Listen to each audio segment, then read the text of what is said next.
Today, investors are facing an unsettling environment with market instability and disruption from technologies and geopolitics. JPMorgan Private Bank recently put out their mid-year outlook to help clients navigate whatever comes next. To discuss the key considerations for investors for the second half of the year, we're joined by global investment strategist Kriti Gupta. Welcome. Thank you so much for having me.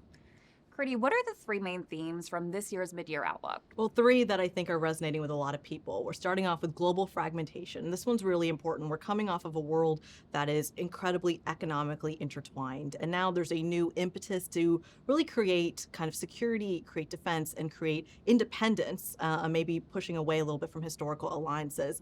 The other part that feeds nicely into is being willing to pay a higher premium for that security. And that's where inflation really comes into the picture, a higher tolerance for some of those prices from a consumer perspective, but an economic perspective as well. And that's our second theme. And with that higher inflation, of course, comes the story of AI build out as well, which is both a geopolitical story and a fragmentation story, as well as an inflation story. And diving a little more into global fragmentation, what do investors need to consider when it comes to current geopolitical tensions? Well, this is a moment in time where there's a lot of volatility on the geopolitical front. But I think this is a theme that is building on something that we've seen over the last 5 years. After the COVID-19 pandemic, we saw this need to really secure supply chains, saw a need to secure our own energy supply. And a lot of that is creating this need to bring on supply chains that are not only onshore, but nearer to the end consumer. And we learned that lesson 5 years ago. I think we're learning that again now as some of these historical alliances fade, which is why we think that's driving so much of the investment, not only the defense and the technological space,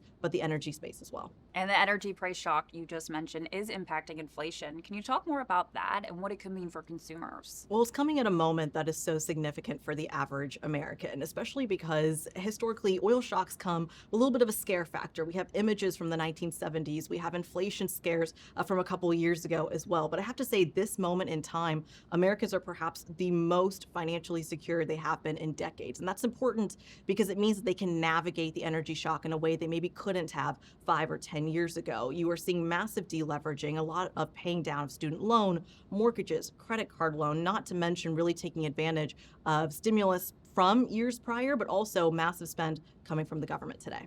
And pivoting now to AI, what do we need to know about the AI supercycle? Well, this is something that we are convinced we're going to use not only every day in our lives right now, but certainly in a couple years' time. So this is something, a trend, a technological revolution that is not going away. So we're trying to talk about how you invest in it. Is it from a pure stock market perspective? We're already seeing the numbers around that.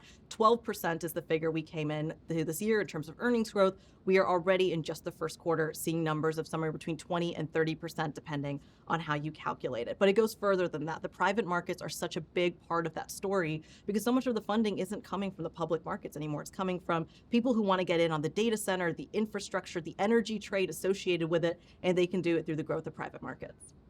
And today we are living in a world that's structurally different than the world we lived in, say, a decade ago.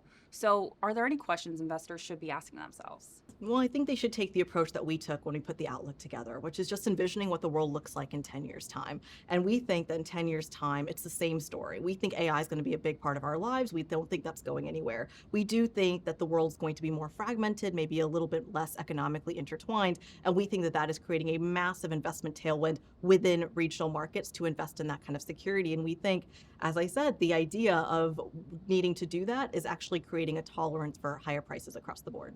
And where can people go to find the full report? Well, that's easy. jpmorgan.com/private bank. It has everything you need. A lot of great insight. Kriti Gupta, thank you so much for being here today. Lovely to be here.